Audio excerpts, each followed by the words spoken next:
Hello students, control system course lecture series का lecture 10.3।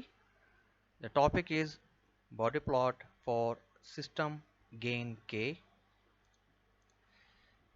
सबसे पहले देख लेते हैं टाइम कांस्टेंट फॉर्म क्या होगी, क्योंकि जब हम बॉडी प्लॉट्स को सॉल्व करेंगे और किसी भी ओपन लूप ट्रांसफर फंक्शन का जो सिस्टम होगा उसको सॉल्व करने के लिए हमें अपने सिस्टम को पहले टाइम कांस्टेंट फॉर्म में कन्वर्ट करना होगा। If g of s, h of s is expressed in a particular form called time constant form, this is shown below. So a simple transfer function will be converted into this form, ठीक है, जिसमें k into 1 plus t1 of s into 1 plus t2 of s, numerator में ये हो गया और denominator में s of j into 1 plus t a of s और 1 plus t b of s। तो k जो है ये सिस्टम का रिजल्टेंट गेन है, ठीक है, दिस इज k। और ये जो s की पावर j है, this j is a type of the system, ठीक है। और इसके अलावा t1, t2, ta, tb, these are time constant of different poles and zeros. In numerator these are zeros and in denominator these two are poles। तो याद रखेंगे जो हमारे पास ट्रांसफर फंक्शन गिवन होगा वो होगा s plus two, S plus four, S plus six. इस form पे हमें उसे कन्वर्ट करना होगा 1 plus T one of S, exactly इस फॉर्म में लेके आना होगा 1 plus T one of S या 1 plus T A of S. इसको करेंगे कैसे वो भी देख लेते हैं नीचे। तो अगर हम इसको कन्वर्ट करते हैं फ्रीक्वेंसी डोमेन एनालिसिस में तो हम s की जगह पर j ओमेगा पुट कर सकते हैं। So g of j omega, h of j omega is equal to k into 1 plus t1 j omega, 1 plus t2 j omega और 1 plus ta j omega, 1 plus tb j omega। और इस जगह पर भी जो पोल्स हैं हमारे पास, ठीक है, एट ओरिजिन, इसको हम कर सकते हैं j ओमेगा इंटू p, ठीक है। तो अब एक एग्जांपल है, convert the given transfer function into time constant form। So 40 upon s into s plus 2 s plus 4। so इसको कन्वर्ट करने के लिए टाइम कांस्टेंट फॉर्म को इस 2 को कॉमन लेंगे, इस 4 को कॉमन लेंगे लेफ्ट हैंड साइड पे। तो हम क्या करेंगे, जब इस 2 को कॉमन लेंगे बाहर तो ये यहाँ आ जाएगा, s के साथ मल्टीप्लाई हो जाएगा। इसी तरीके से इस 4 को जब कॉमन लेंगे तो ये भी 4 भी यहाँ पर s के साथ मल्टीप्लाई हो जाएगा। और जब 2 कॉमन लेंगे तो ये हो जाएगा 1 प्लस एस अपॉन टू, ठीक है। और ये जो पोर्शन है वो बचेगा 1 प्लस एस अपॉन 4। तो अब क्या करेंगे, अब हम देख सकते हैं कि 4 मल्टीप्लाई बाई 2 इज 8। तो इसको इस 40 के साथ, गेन के साथ, सिस्टम गेन के साथ कट कर सकते हैं। तो हमारे पास जो फाइनल सोल्यूशन आएगा वो आएगा 5 अपॉन एस इंटू, ठीक है, 1 अपॉन टू 0.5 है तो 1 प्लस 0.5 एस और 1 प्लस 0.25 ऑफ एस। तो इस तरीके से किसी भी सिस्टम के ट्रांसफर फंक्शन को टाइम कांस्टेंट फॉर्म में कन्वर्ट किया जा सकता है। अब सबसे पहला जो फैक्टर है ट्रांसफर फंक्शन में हम देख रहे हैं वो that one is a gain, constant gain, जो कि हम इस वीडियो लेक्चर में कवर करेंगे।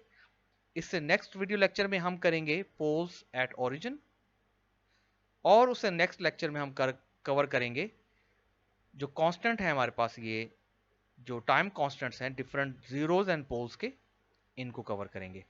तो अब पहले चलते हैं सिस्टम गेन की तरफ।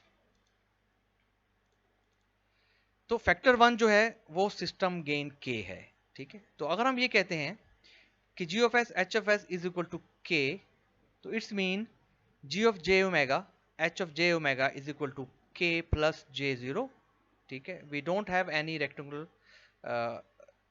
पार्ट हेयर, मतलब imaginary part we don't have any here, तो ये j0 हो जाएगा। तो अगर हम इसका मैग्नीट्यूड लेंगे, सबसे पहले मैग्नीट्यूड प्लॉट आएगा k का। तो जब इसका मैग्नीट्यूड लेंगे तो हम कर सकते हैं k स्क्वेयर प्लस 0, ये j स्क्वेयर खत्म हो जाएगा, ये ऑलरेडी 0 है यहाँ पर। तो इंटू अंडर रूट, तो हमारे पास जो फाइनल वैल्यू बचेगी वो बचेगी मैग्नीट्यूड की k। तो इसको dB वैल्यू में हम ये कह सकते हैं कि its dB value is equal to 20 log 10 of k, और ये dB में 20 log 10 ऑफ ये जो k है वो यहां पर आ गया और ये dB हो गया। तो अब फर्दर इसको कैसे क्लैरिफाई करेंगे? As gain k is constant, क्योंकि ये हमारे पास हमेशा कांस्टेंट में गिवन होगा। So 20 log 10 of k is always constant it though it is varied from 0 to infinity। so 0 to infinity तक ये वेरिड क्या करेगा? कांस्टेंट रहेगा। और कांस्टेंट कैसे रहेगा? Magnitude plot will be a straight line parallel to X axis. जो हमारे पास नॉन लीनियर प्लॉट होता है, ठीक है, सेमी लॉग पेपर का नॉन लीनियर प्लॉट, उस पर ये कांस्टेंट रहेगा from 0 to infinity straight line के थ्रू। कहने का मकसद ये हुआ कि जो स्ट्रेट लाइन है ये एक्स एक्सिस के पैरेलल चलती रहेगी और कांस्टेंट रहेगी, ठीक है, क्योंकि हमारे पास जो भी गेन गिवन होगा उसका हमने 20 log ऑफ 10 लेके फिर उसके बाद उसको ड्रॉ कर लेंगे मैग्नीट्यूड प्लॉट को एक्स एक्सिस पे। अच्छा, अब मैग्नीट्यूड प्लॉट जो है वो गेन किस तरह होगा, अगर गेन पॉजिटिव है या नेगेटिव है उसके हिसाब से देखेंगे। अगर हम ये कहते हैं कि मैग्नीट्यूड प्लॉट इज के जो है अगर ग्रेटर देन 1 हो, ठीक है, अगर k ग्रेटर देन 1 हो तो क्या होगा?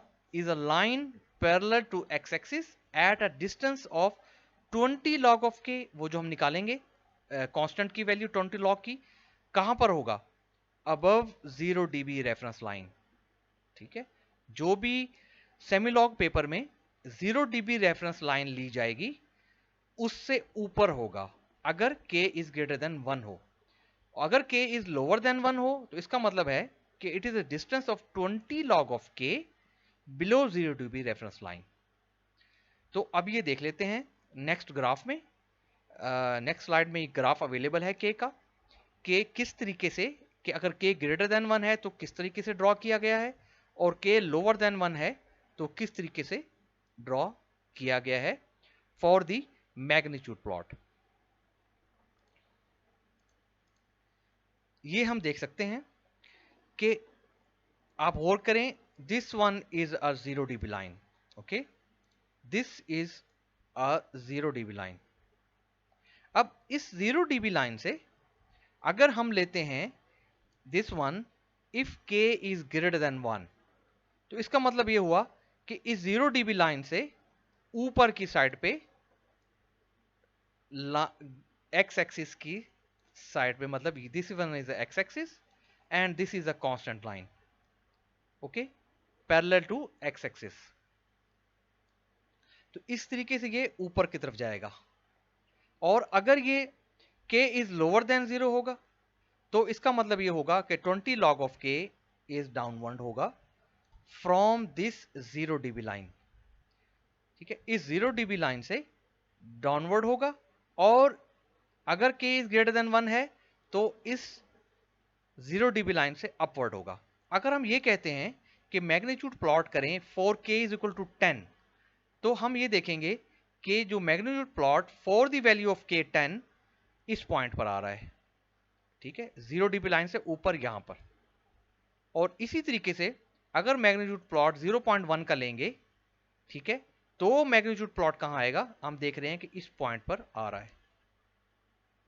तो इस तरीके से जो सिस्टम गेन k होगा उसका मैग्नीट्यूड प्लॉट जो है वो ड्रॉ किया जाएगा। अब इसका फेज एंगल देख लेते हैं कि सिस्टम गेन k का फेज एंगल जो है वो किस तरीके से ड्रॉ करेंगे।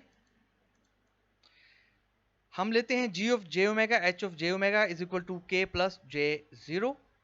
अब एंगल जो है वो होगा phase angle phi is equal to tan inverse imaginary part divide by real part, ठीक है। तो हम यहां देख सकते हैं कि tan inverse 0 upon k means 0 degree. तो क्या होगा? It does not effect the phase angle plot as its contribution to phase angle plot is 0 degree. तो इसका मतलब यह हुआ कि जो फेज एंगल प्लॉट है उसमें कोई कंट्रीब्यूशन सिस्टम गेन k का नहीं देगा और फेज एंगल प्लॉट जो है वो 0 होगा। लेकिन अगर ये कहें कि k जो है वो नेगेटिव है, k नेगेटिव है, तो क्या कंट्रीब्यूट करेगा? तो it always contribute -180 degree to the phase angle plot independent of the frequency.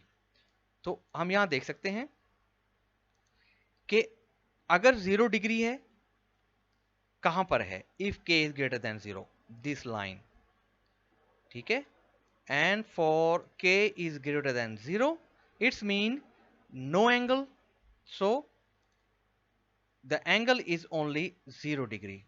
क्योंकि ये एंगल प्लॉट किया हुआ है यहां पर, हम यहां देख सकते हैं एंगल की वैल्यूज 0 डिग्री है, +90 और नीचे -90 और -80। लेकिन अगर हम ये कहें कि नेगेटिव है, जो कि बहुत ही रेयर केसेस में होता है, practically it's very difficult and nearly not possible, लेकिन अगर हम सिस्टम की डिजाइनिंग में कहीं पर के नेगेटिव आ जाए तो हम क्या करेंगे?